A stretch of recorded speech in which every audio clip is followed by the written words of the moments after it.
Hi, thanks everyone for coming. Today we're going to be talking about the secrets to writing highly effective email campaigns for both cold email and email marketing. Hello, Heather. This is Davide from Follow. Thank you very much for being here. We're very happy to have you here. Well, we're really excited to be doing this with you too, Davide. In case you don't know about Follow, it's basically a really cool tool to learn what your competition and your client's competition is doing, so you can stay ahead of the game, and you can even use that for email personalization as well. That's correct. Okay, so a little bit about myself and SalesFolk in case you don't know. My background is I'm actually a former economist, so totally different than what we're doing now, but I have over 7 years of copywriting. Some of our clients have included a number of Y Combinator companies like Ambition and MixRank, and also other tech startups and some Fortune 500 companies. Uh, you may or may not know the book Predictable Revenue by Aaron Ross. He's one of the first sales guys at Salesforce, but it's a really good book for thinking about outbound sales and how to manage that. Um, I actually helped him put together the sequel to the book, so that's a cool book to check out. And basically, I write cold emails that get high response rates that are highly targeted, and some of those emails are 38% and even higher. Heather, can you please give us an idea of the worst cold emails mistakes you noticed are common among marketers? Yeah, absolutely. So, the first mistake that you often see is that sales and marketing people both don't understand their audience.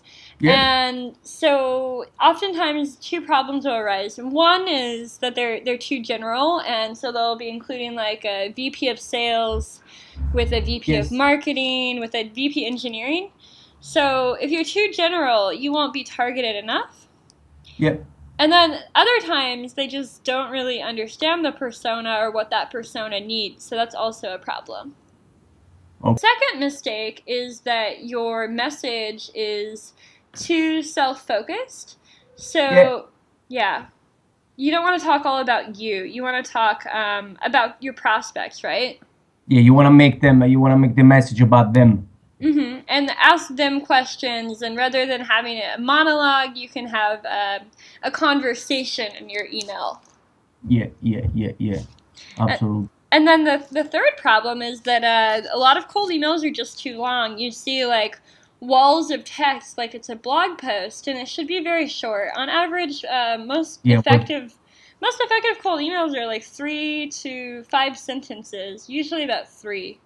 3 to 5 sentences. Okay. Okay. And then the fourth problem is that people try to talk about too many things in their cold emails. It should be very focused. So each email you send should focus on one major feature or benefit, and you Yeah. can you can save those for your other emails because you're not just sending one, right? You might be Yeah. sending five or eight. Okay. And that should reflect what you say in the subject line as well. Exactly, exactly, and everything should be related. Subject line, call to action, Yeah. all of it should just be focused on one thing. Yeah. Okay. So these four mistakes are the most common that one should avoid. So how do you run an effective campaign if you are a marketer, Heather? Yeah, absolutely. So, getting started, you really want to make sure you're targeting the right people and that you build a solid list. Yeah. So, you don't want it to be too wide and all over the place again. You want it to be very narrow and targeted. So, you want to think about things like company size, potentially industry, title, and segment your list. And you can also do some creative things if you're building an outbound list to think about how you want to build that criteria. So it might Mm. not even be just like company size at the start. You could also build a list by thinking about, say there's some award like best company for 2014. You could build a targeted list starting with that, or you could think of like a convention and look at all the companies who are sponsoring that. You could also even like look at competitors of certain companies Yeah. to extend your list, but you want to have a very clear common criteria, and the more focused it is, the better your campaign will be and the more effective it'll be. Are you a believer that the size of the list is important? Well, you do want to have, I mean, it depends on your priorities, right? You want to have enough volume to meet your goals. So, like, say you have a 10% response rate. Well, it depends on, like, Yeah, how of many, all those things. But you don't need a massive, massive massively. list. Yeah, It's really a balance between volume and quality. So, and quite. like, it's a lot better to send 100 emails and get a 10% response rate than to send 1,000 emails and get less than 1%. You still have the same outcome, but you also want to protect your brand as Absolutely. well. So there's a balance between the Yeah, you two. want engagement most of all. Yeah, yeah, and you want responses. And Any then other any other effective tips you have? yeah, absolutely. So the other thing that we think about is always A/B testing, so that you Okay. can see what's working and not. So usually when we're getting started architecting a campaign, what we'll do is we'll actually list out all the value propositions and Yes. benefits. So once you have like all those on paper, you can start getting into different psychologies like fear, greed, competition.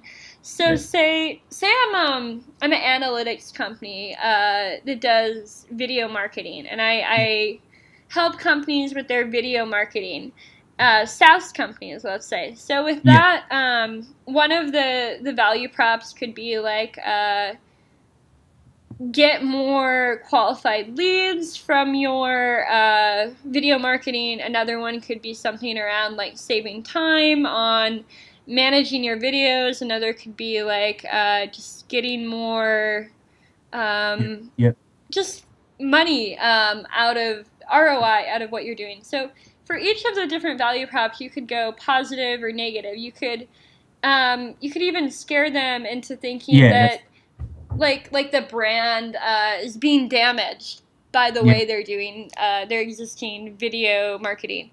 So you can take all those different angles and you want to test them all out because different people are motivated by different things. Some are very Exactly. motivated by fear, others greed, others competition. You want to make them feel something with your email. Yeah, yeah. And so that brings me to my next tip. So usually, in terms of timing and cadence, we do an 8 email campaign Okay. for outbound. For drip, it can be a little bit less. Maybe depends on what you're doing. It might be like 3 or 5. It could be 8. Depends on the whole campaign. But for outbound, it's 8 emails and. There's always an A and a B. So one Yeah. A and one B and 2A and 2B. And you go all the way to 8 on the breakup email. But each of Okay. them is different. They're not just like, hey, I'm following up. Each one is a different either value prop or psychology. So usually, like the first 3 or so are just different value props. But after that, you start looking at psychologies. And so, like, okay, maybe it's value prop of around improving conversion rates. Well, then you can go with fear of, oh, are you losing customers in your funnel versus like getting more customers. And so All right. you just test all these things out. And then typically, also with email, you have to think about there being a cost and a benefit. So you want a balance of where you're sending enough to be persistent, but also not being obnoxious, right? Yeah, yeah, that's right. Also because you want to send them enough because people maybe they might forget about Exactly. your brand and your name. That's right. Yeah. Yeah, and people are busy. So say you have a call Yeah. to action, even if it's good, and I have just a busy, busy week, I Yeah. might not respond, and then my inbox is full. So you follow up like the next week, and then, oh, it's really good. I'm still busy. Sometimes it's not until the seventh or eighth email that people will respond. Yeah. And as long as you're having a unique message and a value in each email, and making it easy for people to unsubscribe or opt out, People generally appreciate the emails. Our clients get messages all the time saying, we don't really normally respond to cold emails, but really appreciate the Your email was value. good. Yeah. Yeah, your email was good. This was interesting. This is valuable. I want to learn more. Sometimes it's not until the seventh or eighth email. So if you send about 4 to 8 days apart, Yeah. that's usually good. Usually it can be around four. It depends on the Four to industry. 8. Okay. Yeah. So you end up with like about 1 or 2 emails a week, and we've oftentimes seems that Thursday, Friday, and the weekend can even work well. All right. Weekend more for outbound than a drip campaign, but yeah, So Thursdays and Friday. Okay. yeah. Okay. And Heather, do you have a successful cold email template that you can share with us? Something that maybe works for you on a constant basis or worked in the past? And can you also explain why this template worked? Yeah, absolutely. So I actually do. So here on the next slide is an email template that got about a 10% response rate from a recent client. And Mhm. this was part of a, yeah, and it was part of an 8 email sequence. Okay. So it wasn't just 10% for the whole campaign. This one email was 10%. All So right. so this email, it was early on in the sequence. It was being sent to a VP or director of sales at enterprise companies. Yeah. And so the subject is, how competitive is Company X's sales team? Hi first. What are you doing to ensure Company X's sales team maintains its competitive edge quarter over quarter?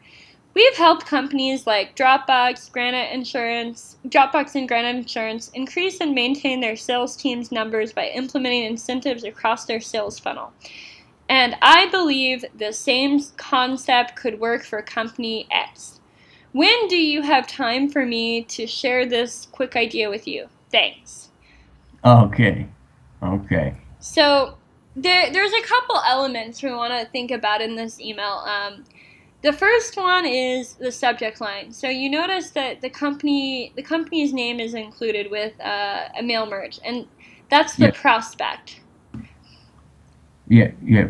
And so basically, it's been statistically proven that including the company name in the subject line or first name or something relevant like that will increase opens. And so I believe this particular message had about 58 or 59% open rate. Oh, that's very good. Yeah, so it was pretty good. And, the full list isn't even necessarily all people who are actually checking their emails, so it might even be higher. Um, Okay. Notice the first sentence in the question also has another custom insert, and it's a question. It's not just like a prescriptive statement, it's very conversational. And it's also making the prospect think about their pain point. So this email is kind of about fear or competition. So how are you doing compared to other companies? How are you staying competitive?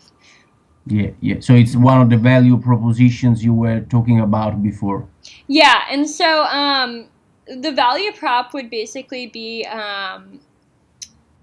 around sales productivity, Yeah. but the psychology is more like a combination of fear and competition. Yeah. The sentiments. That's the Exactly. component. Yeah, absolutely. And then so we go on to the second sentence, and it mentions a few of the company's clients, Dropbox and Granite Insurance. And so this is what I call the social proof sentence. This is where rather than saying like our company does blah blah blah blah blah, Yeah, you can show instead of yeah, telling. So you build credibility and trust by mentioning a few of your clients yeah. and how you help them. This would be even better if it had a number, like a percentage, on how much they improved sales numbers. A certain figure. But it's still okay. And then the call to action is very simple. It's kind of a little bit mysterious, but It's basically trying to get someone on the phone so that you can share an idea, and this idea has been successful for other large companies. So you have Yeah, an incentive. It's not like, hey, can I get a demo? It's yeah, can I share this with you? And this feels very one-on-one as opposed to like a marketing email with a link that has been sent out to hundreds, if not thousands, of people. yeah. So that this particular email received a 10% response rate or click rate? Response. Response rate. Because Okay. there's actually no links in this one. So this was for an outbound campaign, and Yeah, so this wouldn't work for self serve, but this company has a full sales team. yeah, Of course, you can do like a similar approach with marketing emails and clicks, but if it's an outbound campaign and you have a sales team, you really want to make it seem like one on one and not mass. yeah. So you just want to start a conversation with them and not have them opt into something as much as possible. Absolutely. Yeah, that makes sense. That makes sense. And Heather, how do you achieve success in cold email marketing? So yeah, so when I'm thinking about if a campaign is successful, there's a few benchmark numbers I like to think about. And these aren't necessarily the industry standards because the industry standards are much lower.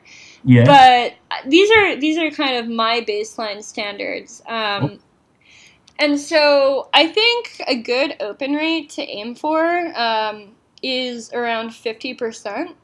Um, and that's much higher than you'll usually hear, but I think it's something that I've consistently gotten for myself and clients, so it's very possible. That's Um, very high. Yeah. yeah, and we get in the high 70s sometimes, and we've sent large campaigns with thousands out that were in the high 60s for open, so it's possible. You have to be interesting and valuable and do your homework and do testing, A/B testing, but you can do it. Yeah, yeah, that's a dream. That sounds like a dream. 60, 70%. Yeah. It helped. It was an interesting product, but still. And then for the response rates, the adjusted response rates, which are total responses divided by the number of opens. Okay. You want, if you're doing the 8 email campaign, you want at least a couple emails that have 10%. Even 8% would not be bad, but aiming for 10% is a good goal, and you can achieve this through A/B testing. All right. All right. And then one more thing, just to add to that, a lot of times people are obsessed with opens and responses and clicks, but the problem is these are vanity metrics too, right? Yeah, that's right. So you want to think about your conversion rate. So if this is a marketing email, you want to think about how it's actually converting through your funnel to the landing page or the sign up form. If it's a sales email, you want to think how many responses are actually becoming appointments. Yeah. So for sales, you have to think, okay, is this a qualified lead? How many are actually converting? So a good metric is about like 30 to 35% of these responses are actually becoming a sales appointment. Okay. Okay. And then, so on the other side, if you're having problems with your outbound campaigns or even, any campaigns for email, there are a few problems that might be occurring that you want to think about, and here's a few ways to diagnose So them. if you are below these statistics, these Yeah, mm, exactly. So if you're having those three problems, you want to kind of step back and kind of diagnose what might be going wrong. And so okay. the first thing you'd probably think about is, do I have a good list? Yeah. If it's an inbound list, how many of these are actually fitting my buyer persona? If it's an outbound list, have I taken the time to create a very good targeted list that fits, again, my buyer persona? How much information do I have? Did I build this myself, or did I buy it from data.com? And there's probably a Yeah. lot of junk. Yeah. Bounce rates are a really good indicator for that. If you have a high bounce rate, you have a lot of junk in that Yeah, list. Also, if you don't have very high open rates, that's also an indicator that the list might be bad, or it could also be your subject line. So, if your opens are below 30% and you have a questionable list, it could just be the list, but if you know you have a good list yeah, and they're engaged, if it's drip or if it's cold, they're the right audience, you should be getting at least 30% opens. yeah. And so there you need to start thinking, okay, are our subject lines good? We should start testing new subject lines and see what we can do to optimize them. All right, all right. Yeah, yeah, And yeah. then the last thing again would be like response. So if you're getting like no response or clicks at all, maybe 1% or less, very likely it's your body copy and or your call to action is a problem. So say you're getting good opens, but you're not getting conversions. Assuming you have the right audience, it's probably your call to action. So you should think about changing it and making it more persuasive and relevant. Okay, so if it is if you have a low responses converge to appointments, it's probably the call to action. Yeah, very likely. It might be the body as well, but the Yeah, call to action is probably a big culprit. yeah, a big element. Heather, when people think about cold emailing, they always fear to be labeled as spammer. And how do you think one person can avoid being labeled as a spammer in this industry? Absolutely, that's a great question. So I think the first thing is obviously before even anything, you want to be reaching out to the right people. But after that, you want to make sure that each email is providing value and it's Yeah, meaningful. So you don't want it to just be obnoxious, like, hey, I'm following up. Hey, I'm following up. Hey, do you want to buy yeah. my product yet? Yeah. Hey, did you respond? Did you click? No, you want there to actually be something interesting in each email and communicate in a way that is thoughtful. Yeah. But also, another thing is, say you have a big list that you're sending to, and this is an outbound list, and you have 10 or 20 people at the same company if these are enterprise companies. So, one thing you really don't want to do, you won't want to mail like 10 to 20 people at the same company at the same time because that can actually red flag that Yeah. company's spam filter.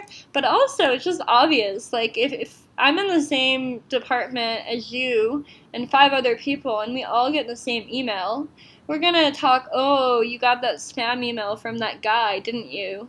Uh, Yeah, that would be ugly. Yeah, absolutely. Yeah, so you want to divide it out. So, say you have a big list with a lot of different contacts that are repeat. If it's a really big company, you might be able to get away with like five people, but usually you don't want to send more than like two or three at the same time. Yeah, Uh, yeah, and then the last problem is people screw up the way they do their mailing. And there are a lot of ways they'll screw it up. Sometimes they'll try to send an email that looks like it's from the CEO, but they get their name wrong in the right. Google Yeah, indicator, or they'll get it wrong in Reportive. I saw that the other day. I had a cold email from yeah. someone in the email. It was like a woman's name, but the Yeah. email said it was from Frank, Frank Okay, in the something. end. Yeah, and you could see like on LinkedIn it's another person, so that's a obvious like No, weird that thing. yeah, Yeah, that's embarrassing. exactly. And also in general, so if you're doing inbound, it's a little different. But if you're doing outbound, you should probably be doing mail merges, Yeah, just because it doesn't inbox the same way if like you're using like a Mailchimp or Salesforce or Marketo. yeah, yeah, But on the point of that, there's a product that's pretty good for sending these complex campaigns that we've been using for the last few months, and it's called Outreach.io. and it has some pretty cool things that you can do in terms of segmenting by buyer. So say I have like 2 or 3 buyer personas: VP sales, VP marketing, VP engineering. Yeah. I can set that up in the campaign, and then I can just copy paste my email templates 1 through 8, and then even set up AB variants and So just sorry, it's called Outreach.io. That yeah, okay. Outreach.io. And it's just cool because you can basically automate a lot of things, and then they Mm-hmm. have kind of a handy dashboard just for tracking. So we used to do a lot of this in Excel Yeah. and a bunch of Google Yeah. Docs, and then now it's kind of all in one place, which is handy. Okay. That's a very good tip. Thank you. Yeah, yeah. Yesware is also cool for short, quick outbound emails, but Outreach, I like their dashboard, so it's handy. All right. All right. Great. Well, thank you so much, Davide. It's been No problem. wonderful. And Yeah. this is Davide from Follow.net, and he manages their marketing. Follow.net is a company that makes it very easy to follow what your competition does online, which is very useful for outbound and inbound email campaigns. Thank you, Heather. And we're sales folk. We basically help you turn your leads into warm conversations with email through copywriting and A/B testing. Thank you.